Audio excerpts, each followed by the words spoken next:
Ömer raziyallohu anhuning bu nima degan yaxshi bid'at ha degan so'zi haqida. Abdurrahman ibn Abd al-Qari so'zlab berganki, men xalifa Ömer ibn Xattob raziyallohu anhu bilan Ramazonning bir kechasi masjidga chiqsam, kishilar masjidda chechilang'u holatda tarqalib namoz o'qib o'tibdi. Ba'zilari o'z oldiga, ba'zilari bir odamga iqtido qilib namoz o'qib o'tibdi. Shuning bilan Ömer raziyallohu anhu men jamoatni bir qorining orqaga yig'sam yaxshi bo'lamdikin deyman deb keskin bir qarorga kelib, jamoatni Ubay ibn Ka'b raziyallohu anhuning orqasiga yig'di. Keyin Ömer raziyallohu anhu bilan yana bir kechasi chiqsam, jamoat qorisiga iqtido qilib namoz o'qib o'tibdi ekan. Ömer raziyallohu anhu bu nima degan yaxshi bid'at, yangilik ha? Ular uxlagan chaq, ular tarovihni o'qigan chaqdan afzaldir dedi. U kechining oxirini daslipidan afzal demakchi. Jamoat tarovihni kechining avvalida o'qiydi. Bid'at arabchadagi ijod qilmoq, yangilik yaratmoq, o'rnak ko'rilmagan bir narsani qilmoq degan ma'nodagi bid'a yildizidan turlangan. Bid'at ilgari o'qishi ko'rilib boqmagan, keyinchi paydo bo'lgan narsadir. Shariat istilohida bid'atni ta'riflashda ikki yo'nalish bor. Biri Imom Shafiiy boshchiligidagi bir turkum olimlar arab tilidagi umum ma'nosini va kimki islomda biror yaxshi ishni yo'lga qo'ysa, uninga tunji yo'lga qo'yg'uchiga shu ishning ajri va uningdan keyin shu ishni qanchalik odam qilsa, uninga shunchalik ajr bo'lib turadi. Bu agashkuchilarning ajrlaridan hech narsani kamaytib o'tmaydi.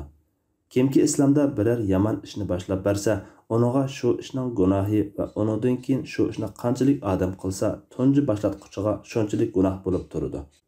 Bu agashkuchilarning gunohidan hech narsani kamaytib o'tmaydi degan hadisini va xalifa Umar raziyallohu anhuning tarovihni bir qori orqada jamoat bo'lib o'qishni bu nima degan yaxshi bid'at ha deganini asos qilib, payg'ambar sallallohu alayhi vasallamning davridan keyin paydo bo'lgan yaxshi yomon hamma yangiliklarni bid'at deb tushungan va ishlarning yomoni yangi paydo qilinganlaridir.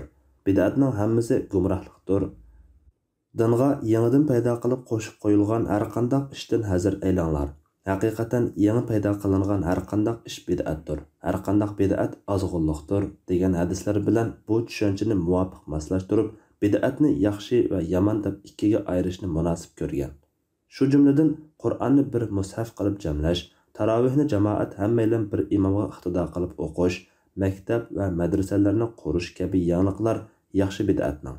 Qabr qatirishdek ishlar yomon bid'atning misolidir. Bu izohatga asosan hadislarda ozg'unlik deb sifatlangani yomon bid'atdir. Imom Malik boshchiligidagi yana bir turkum olimlar bid'atni tar doirada tushunib, uni ishlarning yomoni yangi paydo qilinganlaridir. Bid'atning hammasi gumrohlikdir degan hadisga asoslanib, payg'ambar sallallohu alayhi vasallamdan keyin o'tirg'a chiqqan diniy e'tiqod va amalga qo'shilgan yoki tashlangan har qanday narsa deb ta'riflagan. Bu ta'rif bo'yicha dinga munosibatsiz va diniy mohiyati bo'lmagan ishlar bid'at doirasiga kirmaydi. İmam İbrahim ibn Musa Shatibi bid'at temasida alohida to'xtalgan. Al-I'tisam nomli asarda bid'atni taxmi yaxshi bid'at qilish maqsadida keyin ijod qilingan shariatga uyg'unlik tusini olgan yo'l deb ta'riflaydi. Buningga asosan diniy tus olmagan ishlar bid'at hisoblanmaydi. Masalan, kishining salomatligini ko'zda tutib, halol bir yemakdan farz tutishi bid'at bo'lmaydi. Lekin bu farzni din buyurgan desa bid'at bo'ladi. Mazkur ikki yo'nalish o'rtasidagi qarash o'xshashmasligini keltirib chiqargan sabab faqat atashdagi tushunishmaslik bo'lib, har ikki taraf dindan bo'lmagan, keyin paydo qilingan diniy e'tiqod va amallarning rad qilinganligida birdek ittifoq bo'lganidek, diniy mohiyati bo'lmagan va dinga zid bo'lmagan yangi fikr va ishlarni birinchi yo'nalishdagilar yaxshi bid'at deb atsa, ikkinchi yo'nalishdagilar bularni bid'at doirasiga kirgizmaydi.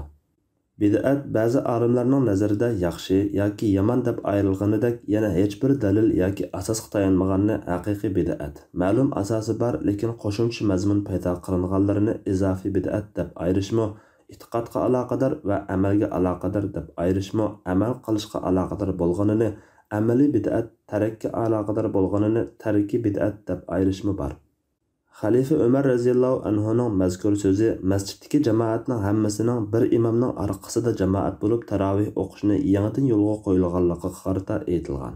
Hargizmi tubdan yangidan paydo qilingan degan ma'noni bildirmaydi. Chunki Nabiy sallallohu alayhi vasallam tarovihni bir qancha kecha jamoat bilan masjidda o'qigan, lekin farz bo'lib ketishidan ansirab to'xtab olgan. Ashablarimo kimki Ramazon kechalarida Allohning ajr beradiganligiga ishongan va savob umid qilgan holda qiyomda tursa, uning ilgirki o'tkazgan gunohlari mag'firat qilinadi degan hadisiga asosan u zotning davridan toki xalifa Umar roziyallohu anhu davriga qadar bu namozni ayrim jamoat bo'lib yoki yakka holatda o'qib kelgan. Demak, tarovihmi masjidda jamoat bilan o'qishmi Nabiy sallallohu alayhi vasallamning qilgani bilan isbotlangan sunnatdir.